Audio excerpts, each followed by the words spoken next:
Car मंडळी, आज आपण बघणार आहे गवारीची भाजी बनवायची कशी. गवारी करायचं म्हटलं की त्याला निवडणं आलंच.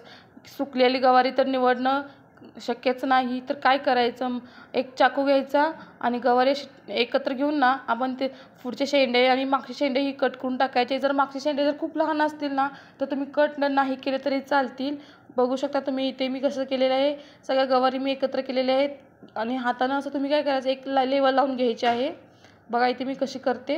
आणि काय करायचं, ते पुढचे शेंडे आहेत ना तेवढेच कट करायचे आणि गवारी आपली छान अशी चिरून तयार होते बघा. आणि इतकं कमी वेळात होते ना की विचारूच नका.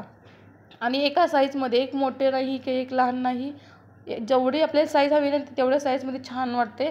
बघू शकता तुम्ही इथे अशी मी गवारी चिरते. एकदम कमी वेळामध्ये मी ही चिरायची माझी आयडिया आहे. आणि मी अशीच गवारी निवडते, कधीही निवडत बसत नाही, हातानं कधी मोडत नाही, कायम चाकूनं कट करून घेते. आज आपण एक सिक्रेट मसाला बघणार आहे सोबतच.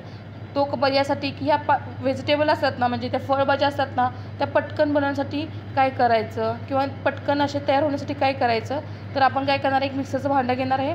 त्यामध्ये थोडेसे भाजलेले शेंगदाणे घालायचे आहेत, वाटीभर घेतलेत. म्हणजे तुमची आमटी जर कमी असेल ना किंवा भाजी कमी असेल तर तुम्ही तेवढेच वापरा. ॲक्च्युली मी हा मसाला तयार करून ठेवत असते का नेहमीच. आणि थोड्याशा लसणाच्या 20-30 पाकळ्या घेतलेल्या आहेत आणि चवीपुरतं मी थोडंसं नमक टाकलेलं आहे. थोडंसं जरा जास्त नमक घालायचं. आणि इतर थोडीशी चटणी घातलेली आहे, ती पण जास्तच वापरायची. 2 मोठे चमचे मी चटणी घेतलेली आहे.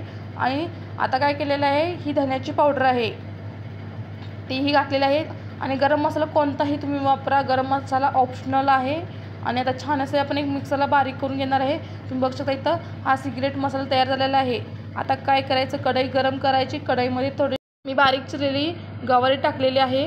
आणि त्यामध्ये आता काय करायचं, वरून तुम्ही तेल टाकू शकता किंवा थोडीशी आधी गवारी भाजून घ्यायची, नंतर तुम्ही तेल घालू शकता. मी इथं थोडंसं गवारीमध्ये थोडंसं भाजलेलं आहे आणि त्यामध्ये तेल घातलेलं आहे. चकली केलेलं तेल आहे. तुम्ही म्हणशील आणि हे असलं कसं तेल वापरलं आहे ना.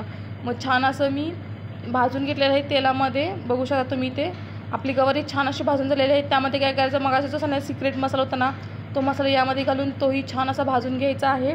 बघू शकता तुम्ही इथं थोडंसं 1 मिनिट भाजायचं आहे. आणि त्यानंतर तुम्ही काय करणार आहे, गरम पाणी ओतलं तर पटकन भाजी होते किंवा गार पाणी होता तुमच्या कसंही होता. मी ते कोमट पाणी घेतलेलं आहे जेणेकरून माझी पटकन अशी उकळी येईल आणि माझी भाजी पटकन शिजेल.